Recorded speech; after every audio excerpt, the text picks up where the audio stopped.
Hola, hola, saludos a todos.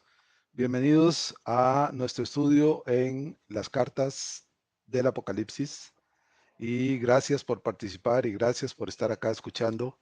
Gracias por promover este estudio en otros canales donde ustedes tienen acceso para que la palabra de Dios corra hasta donde deba llegar y llegue a los corazones de todos aquellos que con sinceridad buscan en ella la dirección y la luz que necesitan todas las personas que están sumidas en oscuridad para poder conocer la verdad acerca de lo que Dios promete y sobre todo de la única forma en la que se puede llegar a la presencia de Dios. Gracias por estar acá entonces.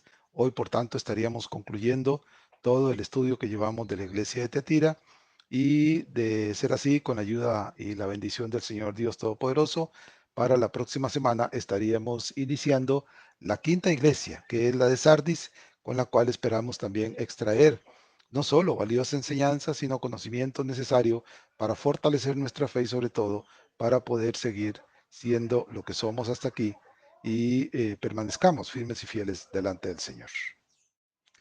Bien, vamos a iniciar entonces directamente ya con esta última sección y la filmina de entrada es una imagen que encontré bastante expresiva de la promesa del Señor que se da precisamente como parte de las recompensas que el Señor le promete a la iglesia de Teatira de que a los vencedores Él les dará la estrella de la mañana. Es una imagen que me gustó muchísimo porque refleja precisamente una estrella en lo que podría ser un amanecer y entonces, o un atardecer podría ser también, pero es una estrella valiosa, una estrella bonita y una estrella que refleja lo que el Señor nos está prometiendo. Llegamos así como inicio a la filmina 112 y vamos a estudiar las últimas tres filminas de la sección que dejamos inconclusa la semana pasada en el área de las recompensas. Y habíamos quedado en el versículo 28. Leo lo que dice el 27, parte de lo que dice el 27, en la cual el Señor Jesucristo en la carta, cuando ha prometido a sus siervos autoridad sobre las naciones, indica que como yo también la he recibido de mi Padre, y luego dice, y le daré la estrella de la mañana como complemento de las recompensas que el Señor está prometiendo a los firmes, fieles, vencedores, que se sostienen y se mantienen en esa firmeza hasta el final de sus días. Entonces, como primer aspecto importante y relevante acerca de lo que el Señor está prometiendo aquí, tenemos esta verdad que entendámosla como algo que es absoluto y que es inmutable. Cuando el Señor dice que Él recibió lo que como Mesías tiene, lo ha recibido directamente de su Padre. Aquí hay una referencia al Salmo 2.9 que les recomiendo que busquen y lean para que tengamos sustento en aquellas cosas de las cuales estamos estudiando. Y acerca de este pasaje, de las implicaciones y de la explicación, perdón, de la interpretación correcta que se le debe dar, hay un comentario de la Cueva, el cual él hace en el comentario de Matthew Henry que dice: esta expresión cuadra magníficamente con el modo en que Cristo ejercerá su oficio regio durante el milenio, en el que los súbditos obedecerán puntualmente las órdenes del rey de agrado o por la fuerza. Entonces será cuando los que tomaron parte de la primera resurrección, ver Mateo 19:28 y compararse con Apocalipsis 24 y 6, participarán de lleno del poder regio de Cristo, lo mismo que del judicial, que ya ejercen los creyentes en la iglesia. Entonces, hay algo importante que también podemos concluir con respecto a lo que se está diciendo aquí, es que nunca, pero nunca debe medirse el ejercicio de las ordenanzas divinas, es decir, hacer lo que Dios manda, según la permisividad humana. Recordemos que los hombres se caracterizan por ser ambivalentes en su escala de valores con respecto a las situaciones que hay en su entorno. Así podrían permitir que cosas que son indebidas sucedan simple y sencillamente porque conviene a sus intereses, y cosas que son correctas no las permiten o no las aceptan porque no favorece a sus intereses. Bueno, pues delante de Dios esa permisividad no existe. Las cosas delante de Dios se hacen simple y sencillamente porque Dios las manda. Y si Dios las manda, así deben hacerse. Pasamos de inmediato a la filmina 113. Esta sería la filmina 11 de las 12 que componen esta última sección del área de las recompensas. Y siempre estamos en el versículo 28 y como segundo punto importante tenemos que es necesario que el rigor al regir a las naciones durante el milenio nunca debe ser tomado según entonces la práctica dictatorial del mundo. Es decir, normalmente los hombres lo que hacen es arrogarse derechos de juzgar a Dios según el comportamiento de los hombres, según sus propios males, sus propios errores, sus propias eh, acciones que son totalmente malignas, y entonces pretenden que así como ellos se comporta también Dios, y se arrogan, repito, ese derecho de juzgarlo. Pero no, durante el milenio, y conforme ya lo habíamos dicho en el estudio anterior, nunca debe creerse que la práctica en que se va a ejercer la autoridad divina, la autoridad regia durante el reinado del Señor en este reino milenial, vaya a ser ni siquiera remotamente parecida a la forma en que los dictadores, los tetrarcas, los abusadores del poder se comportan en este mundo, como es claro y notorio en este preciso momento en muchos de los países que son gobernados por esta clase de personajes infames. Contrario a todo eso, la función de apacentar por parte de aquellos que tendremos autoridad delante del Señor para regir a las naciones será con amor, con mucha firmeza, eso sí, es decir, con dureza en el sentido de que se hagan las cosas como Dios dice. Aquí, como dije hace un rato, la permisividad humana simple y sencillamente desaparece. Por eso la firmeza de que se haga como Dios dice será completamente sólida. Por eso se dice en el versículo 27 que serán regidas con vara de hierro. Con la firmeza del hierro que no se dobla, así van a ser la obediencia a las leyes que el Señor da, como vara de hierro que no se dobla. Pero hacerlo, apacentar, como el pastor apacienta las ovejas, hacerlo con amor. Tenemos que habrá paz y justicia durante esa época, y también habrá castigo pronto y cumplido para aquellos que intenten desobedecer a las ordenanzas del Señor.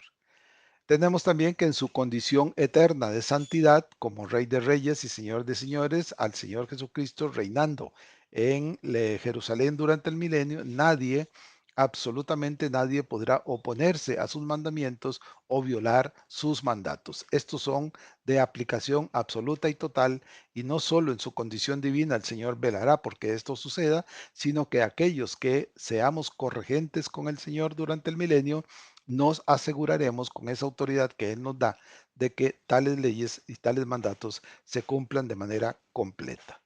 Entonces, ¿quiénes son los que participan? Ya lo hemos mencionado en el estudio anterior, pero volvamos a enfatizarlo. Los que participan de esta recompensa son aquellos que van a estar en la primera resurrección, es decir, aquellos que van a ser llamados como las primicias del Señor y que van a regresar con el Señor en su segunda venida. Ellos son los que impartirán justicia en el milenio, y es a ellos a quienes se les promete esta recompensa que se está señalando aquí. Son a ellos a los que se les dará la estrella de la mañana. Pero ¿qué significa esto? Podría eventualmente parecer que muestre que tenemos un poco de falta de entendimiento con respecto a qué significa que el Señor nos dará la estrella de la mañana. Digamos que en términos prácticos dentro de nuestro contexto, muchos seguramente sabrán lo que es la estrella de la mañana, que es normalmente una luz fuerte que aparece en el firmamento en el amanecer. Creo, no estoy seguro, pero me atreveré a decirlo, que se asocia con el planeta Venus, que es uno de los que más luz tiene en el cielo nocturno, por lo que es solamente una figura. Obviamente, lo que el Señor está diciendo, que esa estrella que en el amanecer destaca dentro del firmamento, es la figura que el Señor usa para indicar la recompensa que Él dará a sus escogidos. Pasamos ahora a la Firmina 114 para entender y tratar de explicar qué es lo que significa esta afirmación, esta recompensa del Señor, que el Señor dará a los suyos de la estrella de la mañana. De las explicaciones, de las variadas explicaciones que puedan darse con respecto a esto, estuve revisando algunas y encontré la de Carballosa, que es por lo menos con la que concuerdo por la forma sencilla y clara en que el doctor Carballosa lo explica y que dice así: quizás sea mejor entender dicha frase, le daré la estrella de la mañana, como una referencia a la gloria de los redimidos en el reino mesiánico, es decir, los corregentes con el Señor, es decir, nosotros. La estrella de la mañana se caracteriza por su brillante resplandor, que la distingue de los demás astros. Hay una promesa del Señor en Daniel 12:3 que dice: los entendidos resplandecerán como el resplandor del firmamento, y los que enseñan justicia a la multitud como las estrellas a perpetua eternidad. Así que como ven, es una explicación que es sencilla en su contenido, pero es que es bastante clara.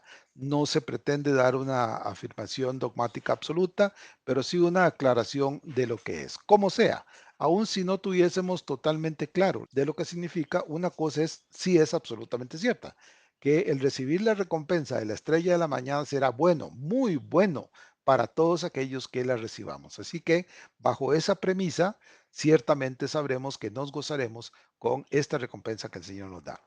Así el mismo Señor fija, de hecho está fijando la condición entre el que el justo tiene delante de él y la condición que tienen los impíos. Eso lo podemos ver en Mateo 13:43, en palabras del mismo Señor Jesucristo, cuando dice: los justos resplandecerán como el sol en el reino de su Padre. Esto es algo que el Señor está prometiendo también y que es un complemento de esa recompensa que el Señor nos dará. Por defecto, esto entendámoslo y veámoslo con claridad, por defecto, si el Señor dice, los justos resplandecerán como el sol en el reino de su Padre, entonces significa que el impío no va a disfrutar de esa bendición, es decir, que los impíos permanecerán en su estado de oscuridad y tinieblas. Cuando los justos estemos en el reino del Padre Celestial, los impíos estarán en estado de condenación en el lago de fuego. Aún sin el entendimiento preciso, como dije hace un rato, no cabe ninguna duda que esta recompensa, como todas las que el Señor promete, serán algo maravilloso para el siervo, algo maravilloso para usted, algo maravilloso para mí. Y por supuesto, para todo aquel que le crea al Señor. Al final de cuentas, los únicos que van a tener derecho a recibir esta recompensa son aquellos que le crean al Señor Jesucristo como su Señor, Dios y Salvador, y le confiesen como su Salvador. Esos son los únicos. Está totalmente claro y definido, no solo en las palabras de Pablo en Romanos 10:9 y 10, sino en la afirmación categórica que el apóstol Pablo y Silas le dan al carcelero de Filipos cuando, al preguntar cómo hace para llegar a la presencia de Dios y ser salvo, ellos le dicen una frase que sintetiza toda la verdad de la salvación. Cree en el Señor Jesucristo y serás salvo. ¿Y cuál es ese recurso para creer? El vehículo de la fe y entrar por la puerta que es el Señor Jesucristo, creyéndole a Él y confesándole a Él como Señor y Salvador. Llegamos a la Filmina 115 y aquí entramos a una nueva parte, a una nueva sección del estudio, y tiene que ver con una amonestación que se repite a lo largo de las 7 cartas y que es necesario que en cada una de ellas la repasemos. Es la que encontramos en el versículo 29 cuando el Señor dice en su carta a Tiatira: en el que tiene oído, oiga lo que el Espíritu dice a las iglesias. Se ha repetido en las 3 cartas anteriores y se dice aquí en la cuarta y se dirá en las 3 cartas que faltan. Es una amonestación que tiene contenido absoluto, que tiene contenido inmutable y tiene contenido obligatorio. Es imperativo que ustedes y yo le pongamos cuidado a esta verdad y la hagamos. Esta no está dicho ahí simple y sencillamente para que lo leamos y lo dejemos de lado tan pronto como hayamos terminado de leerla. Es para que la ejecutemos. El Señor me dice: ¿tienes oídos? Bueno, pues escucha lo que el Espíritu dice a las iglesias. Y hay que recordar entonces que si el Señor consideró necesario decir esta amonestación 7 veces a lo largo de las 7 cartas, entonces yo debo entender que 7 veces, 7, debo repasarlo, entenderlo y ejecutarlo. La obediencia a lo que el Espíritu dice a las iglesias. ¿Por qué? Es extremadamente claro y extremadamente absoluto, de nuevo lo enfatizo, que aquel a quien el Señor le está hablando es a mí y le está hablando a usted. Está diciéndome, si quisiera yo personalizar esta frase, lo que el Señor está diciendo es, Kenneth, tienes oídos. Bueno, pues escucha lo que el Espíritu está diciendo a las iglesias. E igual cabe para cada uno de ustedes y en realidad es una amonestación que en su contenido más extenso alcanza a toda la humanidad, solo que la grandísima mayoría de la humanidad no le presta atención, no le interesa, no tiene ningún deseo de escuchar lo que el Espíritu dice a las iglesias. Ahora, ¿por qué sé yo que esa frase se dirige de manera puntual a mí? Pues simple y sencillamente por una cuestión de sentido y de lógica, es que yo tengo oídos físicos para escuchar, como los tiene usted, y también tengo oídos espirituales para oír, como estoy seguro que también los tiene usted. Es decir, de otra manera, ¿por qué estamos aquí estudiando la palabra de Dios? Porque tenemos oídos espirituales para escuchar lo que el Espíritu está diciendo a las iglesias. ¿Y dónde está lo que el Espíritu dice a las iglesias? Pues precisamente en este momento estamos haciendo eso, escuchando lo que el Espíritu dice a las iglesias a través del estudio de las cartas apocalípticas. Y obviamente eso que el Espíritu dice a las iglesias no se encuentra solo en estas 7 cartas, sino en toda la revelación de la palabra de Dios. Además, el Señor a ustedes y a mí como creyentes y siervos fieles y verdaderos no nos deja solos. También por eso el Señor nos dice a través de Pablo en Romanos 8:16, el Espíritu mismo, aquí se refiere al Espíritu Santo, el Espíritu mismo da testimonio a mi espíritu, a mi yo interno, de que yo soy verdaderamente un hijo de Dios. Y eso cada uno de nosotros lo puede experimentar con solo echar una miradita hacia adentro y ver que verdaderamente el Espíritu de Dios da testimonio a mi espíritu de que soy un hijo de Dios. Pasamos ahora a la filmina 116 y siempre estamos en la amonestación sobre la ordenanza del Señor de escuchar al Espíritu en lo que el Espíritu dice a las iglesias. Recordemos que la palabra de Dios fue escrita y dirigida bajo la supervisión del Santo Espíritu de Dios en los hombres que fueron llamados para escribirla. Por lo tanto, por eso Pablo puede decirle a Timoteo en su segunda carta que toda la escritura es inspirada por Dios. El Santo Espíritu se encargó de que aquellos hombres que la escribieron en sus escritos originales lo hicieran carentes de cualquier error, carentes de cualquier cosa que no fuese la expresa voluntad de Dios. Seguimos entonces con la amonestación y como tercer punto importante tenemos que obedecer. Lo que el Señor está diciendo aquí es un componente indisoluble en el siervo fiel, es decir, es algo que está inmerso dentro de mí y que ya no puede ser separado. No hay forma de que se pueda separar la condición de obediencia con lo que yo soy ahora como hijo de Dios. Están de manera indisoluble, insisto, unidos y ya no se pueden separar la una de la otra.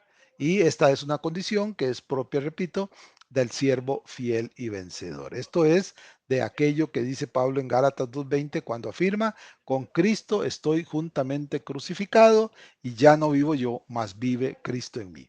Esa es la condición en la cual debemos encontrarnos nosotros y a la cual debemos buscar y acudir de manera constante para poder llegar en algún momento de nuestras vidas, si el Señor nos da la suficiente vida, para poder llegar y decir que ya con Cristo estamos crucificados y que ahora el que vive es Cristo y no yo. Y por supuesto, no podía faltar la pregunta inevitable que nos hemos hecho a lo largo de todos estos estudios, porque estas preguntas se hacen con el afán de que cada uno de nosotros interiorice la realidad de lo que estamos estudiando y aprendiendo para medirnos con respecto a ella en lo que estamos haciendo. Entonces, la pregunta incómoda aquí y ahora, en este preciso momento, es, ¿estoy yo oyendo al Espíritu y haciendo mi mejor esfuerzo para mi Dios?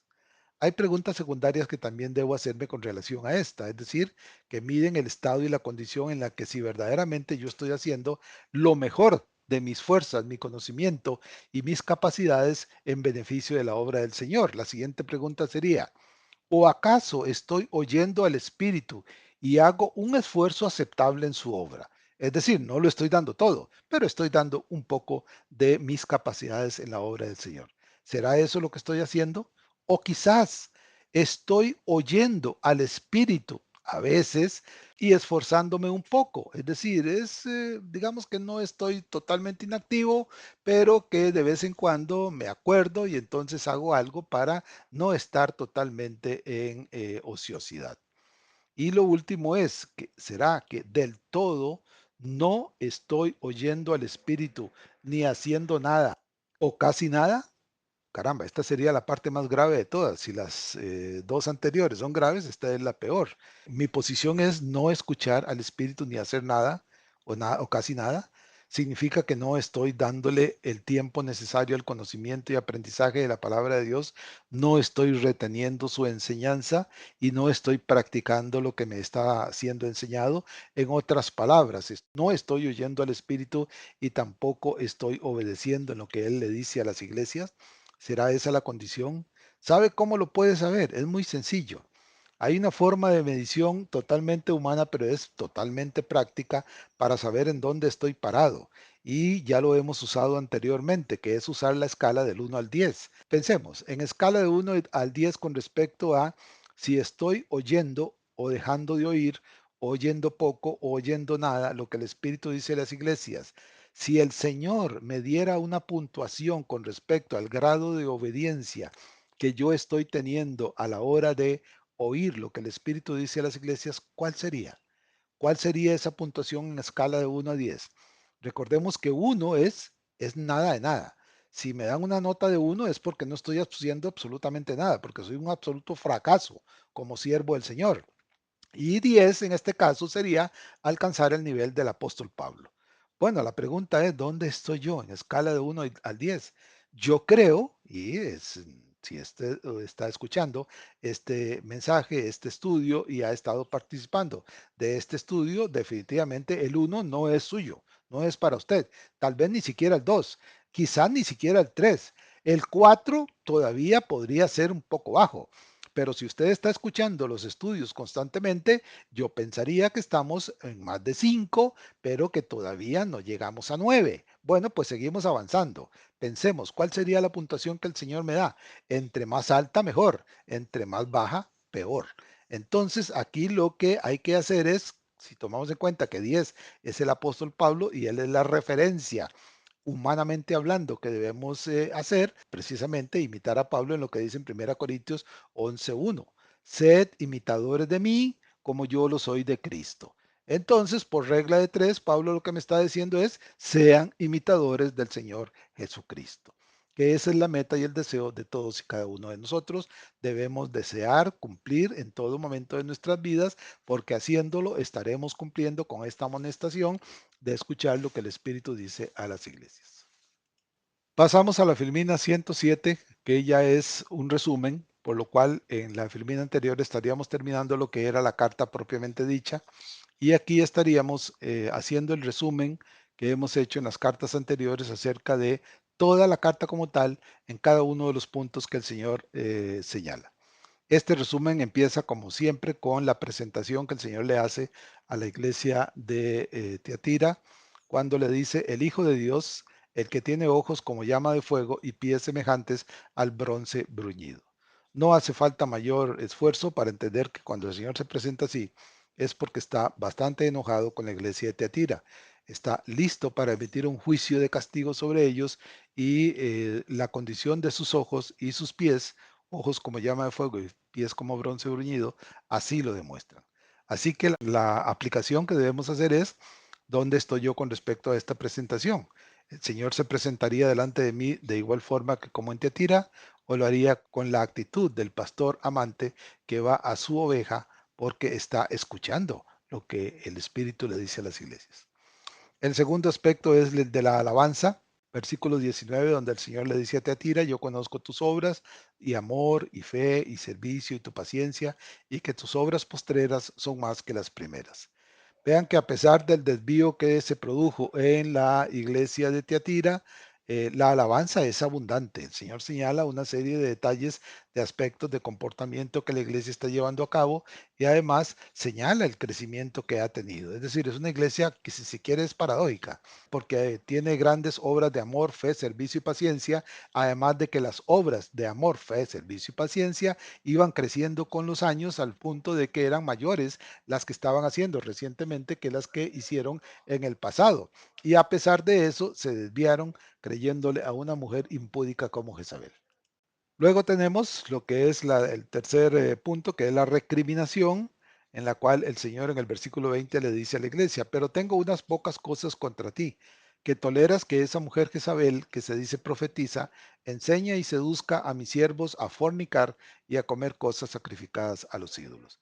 Es una recriminación muy, muy fuerte, ya que ellos, algunos dentro de la iglesia, toleraron en medio de la comunidad de creyentes a una mujer llamada Jezabel. Pasamos a la filmina 118 y la cuarta sección que compone la carta, que es la advertencia, la cual el Señor en los versículos 21, 22 y 23 le dice a la iglesia de Tiatira: y le he dado tiempo para que se arrepienta, pero no quiere arrepentirse de su fornicación. He aquí yo la arrojo en cama y en gran tribulación a los que con ella adulteran, si no se arrepienten de las obras de ella. Y a sus hijos heriré de muerte, y todas las iglesias sabrán que yo soy el que escudriña la mente y el corazón, y os daré a cada uno según vuestras obras. El castigo, por supuesto, es proporcional a la gravedad del pecado que ellos estaban cometiendo, y alcanza a los tres componentes de los que practican tal pecado. Primero, a Jezabel, la instigadora, la promotora, la que ejecuta este tipo de aberraciones; a sus hijos, que ya en su momento explicamos que algunos creen que son hijos naturales, nacidos de la mujer; otros que afirman que son los seguidores de la mujer, pero indistintamente de quiénes sean, son los que están a la par de ella y la siguen a ella. Y el tercer grupo son los creyentes de la iglesia que se involucraron y se hicieron parte de las abominaciones que esta mujer estaba llevando a cabo. Seguimos luego con la quinta sección, que tiene que ver con la petición, y es la que se dice en los versículos 24 y 25, cuando el Señor le manda a decir a Teatira: pero a vosotros y a los demás, a los que están en Teatira, a cuantos no tienen esa doctrina, se refiere a la doctrina perversa de Jezabel, y no han comido de lo que ellos llaman las profundidades de Satanás, yo os digo: no os impondré otra carga, pero lo que tenéis, retenedlo hasta que yo venga. Es claro que la petición está dirigida al remanente fiel dentro de la congregación, aquellos que no se involucraron, y la petición en sí es que se mantengan fieles, que no caigan en las tentaciones que tienen alrededor, sino que las rechacen y sigan en los caminos derechos que el Señor les manda. Lo cual, por supuesto, es una invitación y es un mandato y es un imperativo que nos alcanza a cada uno de nosotros. Llegamos así a la filmina 119, que para nuestros efectos es la última sección del resumen y de hecho el final del estudio de la iglesia de Tiatira, en la cual yo estoy totalmente seguro que hemos aprendido bastante acerca de las cosas que el Señor quiere, sobre todo por la naturaleza de lo que se le dice a la iglesia, no solo en cuanto a promesas, sino en cuanto a recriminaciones. Y estamos en la parte sexta de las recompensas, donde el Señor en los versículos del 26, 27 y 28 le dice a la iglesia: al que venciere y guardare mis obras hasta el fin, yo le daré autoridad sobre las naciones, y las regirá con vara de hierro, y serán quebradas como vaso de alfarero, como yo también la he recibido de mi Padre, y le daré la estrella de la mañana. Sin ninguna duda, las recompensas para los siervos fieles de la iglesia de Tiatira son abundantes y sobre todo son eternas. Recuerden que estas promesas, la naturaleza de lo que el Señor está, valga la redundancia, prometiendo, son las que se cumplirán plenamente durante el milenio. Por lo tanto, se cumplirán en presencia del Señor.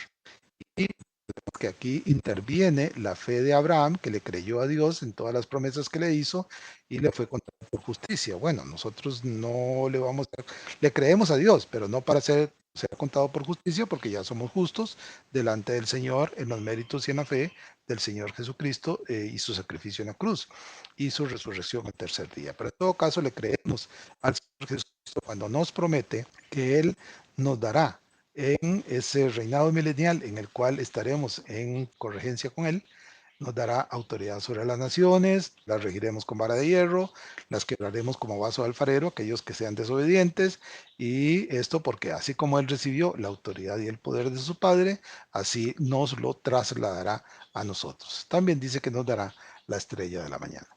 Así que como ven, toda esta enseñanza que hemos aprendido a lo largo de estas 13 sesiones de la iglesia de Teatira, estarían concluyendo hoy, luego de algunos meses en que hemos estado estudiando la cuarta de las iglesias. Y sin duda aprendemos. Es necesario tener presente lo que vimos en un par de filminas antes, cuando en la amonestación el Señor le dice a su pueblo, se lo dice a usted y me lo dice a mí, que teniendo oído, escuchemos lo que el Espíritu dice a las iglesias. Esto es precisamente lo que estamos haciendo, escuchando lo que el Espíritu dice a las iglesias. Y por lo tanto debemos también recordar que no solo se refiere a las 7 iglesias a las cuales el Señor le está mandando estas cartas, sino que por ser 7 ya explicamos que el 7 es un número de plenitud, es un número completo, y por lo tanto tal mandamiento alcanza a la iglesia del Señor en todo tiempo y lugar. Por lo tanto, lo alcanza a usted y me alcanza a mí. Eso tengámoslo presente porque hay enseñanzas valiosísimas, sobre todo hay enseñanzas que hoy en día se aplican de manera literal. El comportamiento de falsas Jezabeles que hoy andan corrompiendo a la iglesia del Señor, que andan corrompiendo la sana doctrina y andan enseñando evangelios diferentes que, como Pablo dijo, son anatemas, son malditos, porque enseñan cosas que la palabra de Dios no dijo y que el Señor no enseñó. Tales cosas deben tener un punto en el cual cada uno de nosotros se levanta con la espada en la mano, la palabra de Dios, para defender esa sanidad de la sana doctrina y hacerle frente a todos aquellos perversos que vienen a corromper la iglesia. Recuerden que esto no es un asunto solo personal, es un asunto de iglesia, es un asunto de consiervos, es decir, yo debo estar preparado para presentar defensa de cualquiera que demande razón de la fe que hay en mí, sino que también debo trasladar y fortalecer a otros que puedan estar más débiles en la fe, que tengan menos conocimiento, para darles a ellos las alertas necesarias para que se mantengan en el conocimiento de lo que es la única verdad y no vayan a ser enredados en las herejías y faltas doctrinas que hay por todo nuestro entorno en estos momentos. Recuerden que esos están alrededor, andan viendo a ver a quién captan, a quién engañan, a quién le extraen las cosas que tienen y por lo tanto debemos estar debidamente preparados en el conocimiento de la palabra de Dios para rebatirlos con la única verdad que es la palabra de Dios. Así que hagámoslo, es parte de nuestra obligación, es parte de nuestro cumplimiento, es parte de nuestro deber como siervos, no solo estar atentos en el atalaya de nuestras vidas, oteando el horizonte para ver cuando el enemigo se acerca, sino advertir y dar la señal de alarma para todos los que nos rodean.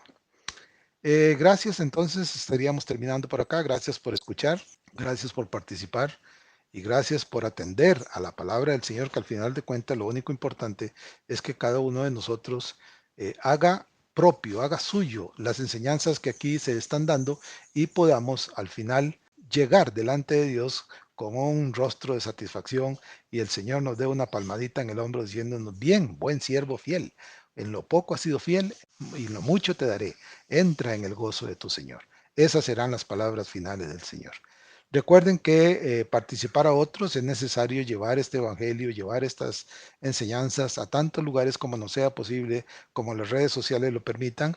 Les recuerdo que hay 4 canales en los cuales se está incluyendo todos estos estudios. Uno es este canal de YouTube, en el cual está el audio y el video de las filminas. También se puede oír en Spotify, audio solamente, por supuesto. También se puede escuchar en Amazon Audible, el audio también.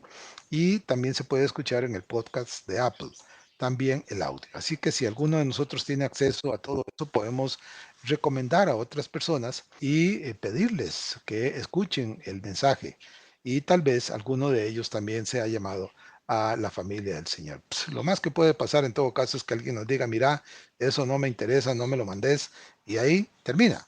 Pero tal vez recibamos la grata sorpresa de que alguien diga que le agradó, que le gustó, que quiere escuchar más de las cosas del Señor, y eso nos abra la puerta para seguirlo instruyendo en los asuntos, en los únicos asuntos que son realmente relevantes, todos aquellos que tienen que ver con la vida eterna delante del Señor. Muy bien, estaríamos entonces terminando por acá. Gracias a cada uno por escuchar y participar. Y con la ayuda del Señor, nos estaríamos escuchando en el inicio de la iglesia de Sardis la próxima semana con su bendición y su dirección.